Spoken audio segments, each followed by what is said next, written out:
also have your electric fan up and down.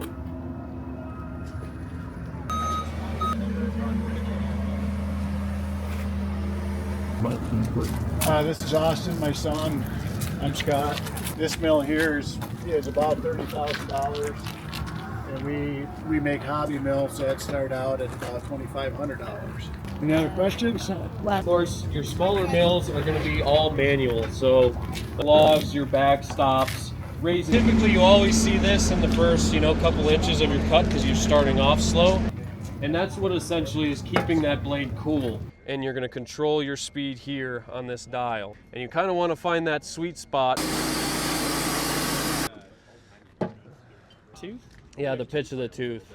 So more aggressive you'll find in on softer wood blades. What's the technical term for this finish? Rough sawn. Rough sawn. Okay. Yeah.